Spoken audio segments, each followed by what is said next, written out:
اعوذ باللہ من الشیطان الرجیم بسم اللہ الرحمن الرحیم ومنہم امیون لا يعلمون الکتاب الا امانی وانہم الا یظنون فویل للذین یکتبون الکتاب بایدیہم ثم یقولون هذا من عند اللہ لیشتروا به ثمنا قلیلا فویل لهم مما کتبت ایدیہم فویل لهم مما یکسبون۔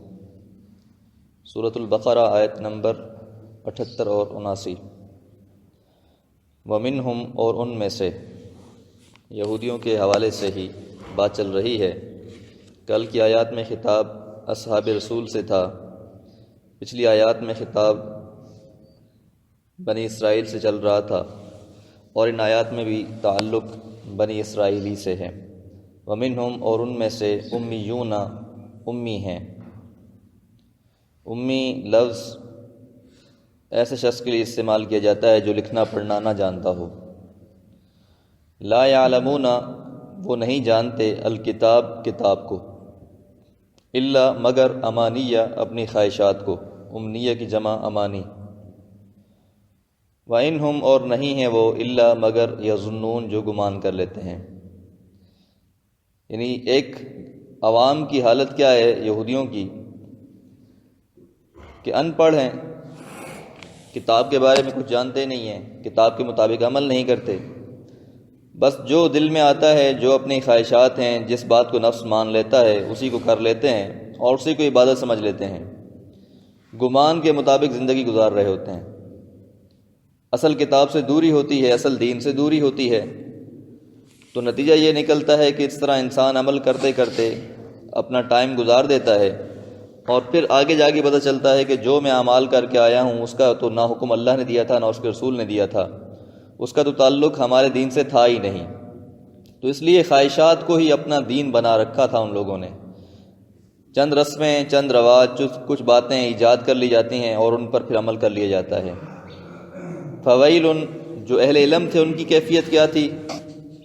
بنی اسرائیل میں سے ان کی حالت اگلی آیت میں بیان ہو رہی ہے۔ فویل، پس ہلاکت ہے، ویل ہے، للذین، ان لوگوں کے لیے، یکتبون، جو لکھتے ہیں، الکتاب، کتاب کو، بایدیہم، اپنے ہاتھوں سے۔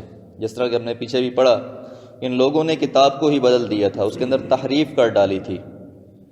اور ویل کے ایسے معنی ہلاکت اور بربادی کے بھی ہیں، اور جہنم کے گڑھے کا نام بھی ویل ہے، یعنی بربادی بھی ہے، ہلاکت بھی ہے، اور ایسے لوگوں کا ٹھکانہ پھر جہنم بھی ہے جو اللہ کی کتاب کو بدلنے کی کوشش کرتے ہیں۔ تو بنی اسرائیل نے یہی کام کیا تھا کہ وہ اپنے ہاتھوں سے اس کے اندر تحریف کر دیتے تھے، اپنی من مانی باتیں اس کے اندر شامل کر لیا کرتے تھے، اپنی خواہشات کے مطابق لوگوں کو فتویٰ دے دیا کرتے تھے، اپنے احکامات کو تبدیل کر لیا کرتے تھے۔ جس طرح کہ نبی مہربان صلی اللہ علیہ وسلم نے فرمایا کہ یہودی علماء کی حالت یہ تھی کہ اگر ان میں سے کوئی شخص غریب یا کم حیثیت والا جرم کرتا تو اس پر کتاب کے مطابق فیصلہ کر دیتے، لیکن اگر کوئی صاحب مال شخص وہ جرم کرتا تو اس کے لیے وہ فیصلہ تبدیل کر دیا کرتے تھے، اس کو کچھ اور لکھ کر دے دیا کرتے تھے۔ ثم، پھر یہ تحریف کرنے کے بعد، بدلنے کے بعد، ثم یقولون، وہ کہتے ہیں، ھذا من عند اللہ، یہ اللہ کی طرف سے ہے، یعنی یہ جو بات ہم بتا رہے ہیں یہ بھی اللہ کی طرف سے ہے۔ تو اپنی باتوں کو اللہ کی باتوں کے ساتھ خلط ملط کر دیا کرتے تھے تاکہ عوام کو پتہ ہی نہ چلے کہ اللہ کی بات کیا ہے اور ان کی اپنی بات کیا ہے۔ اور یہ اتنی خطرناک بات ہے کہ قرآن مجید کی ایک جگہ پر اللہ تعالیٰ ارشاد فرماتے ہیں کہ اہل کتاب نے اپنے اہل علم لوگوں کو خدا بنا لیا تھا۔ تو عدی بن حاتم تائی کا بیٹا عدی رضی اللہ تعالیٰ عنہ، جب انہوں نے اسلام قبول کیا تو انہوں نے رسول اللہ صلی اللہ علیہ وسلم سے یہ سوال کیا کہ اللہ کے پیغمبر، ہم نے تو اپنے اہل علم کو، اپنے علماء کو خدا نہیں بنایا، پھر یہ اللہ کی اس آیت مبارکہ کا کیا مطلب ہے؟ تو نبی مہربان صلی اللہ علیہ وسلم نے فرمایا، اگر وہ کسی چیز کے بارے میں کہتے تھے کہ یہ حلال ہے تم مان لیتے تھے؟ کہا ہاں جی مان لیتے تھے۔ اگر وہ کسی چیز کے بارے میں کہہ دیتے تھے کہ یہ حرام ہے تو تم مان لیتے تھے؟ کہا جی ہاں مان لیتے تھے۔ کہا یہی تو خدا بنانا ہے، کہ کسی چیز کو حلال کرنا یا حرام کرنا یہ اللہ کا اختیار ہے، بندوں کا یا مخلوق کا اختیار نہیں ہے۔ اور جب یہ اختیار مخلوق اپنے ہاتھوں میں لے لیتی ہے تو گویا وہ اپنے آپ کو خدا تصور کرنا شروع کر دیتی ہے۔ لیشتروا بہ ثمنا قلیلا، اور مقصد کیا ہوتا ہے اس کا؟ لیشتروا، تاکہ حاصل کریں، ثمنا قلیلا، تھوڑی سی قیمت، اپنا نام اور قیمت حاصل کرنے کے لیے اس طرح کے کام کیا کرتے تھے۔ فویل پس ہلاکت ہے لہم ان کے واسطے مما کتبت جو انہوں نے لکھا ایدیہم ان کے ہاتھوں نے وویل اور ہلاکت ہے لہم ان کے لیے مما یکسبون جو وہ کما رہے تھے۔ تو یہ اس طرح کی باتیں یہاں یہود علماء کی مذمت ہو رہی ہے کہ وہ اپنی باتوں کو کلام اللہ کے ساتھ جو ہے ملا دیا کرتے تھے اور گروہ کو خوش کر کے دنیا میں کماتے تھے۔ حضرت ابن عباس فرماتے ہیں کہ تم اہل کتاب سے کچھ بھی کیوں پوچھو، اللہ تعالیٰ کی تازہ کتاب تمہارے پاس موجود ہے۔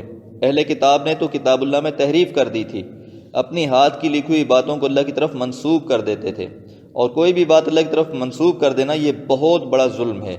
پھر تمہیں اپنی محفوظ کتاب چھوڑ کر ان کی تحریف شدہ کتاب کی کیا ضرورت ہے؟ افسوس ہے کہ ان کو تم سے پوچھنا چاہیے تھا لیکن تم ان سے یہ باتیں پوچھ رہے ہو۔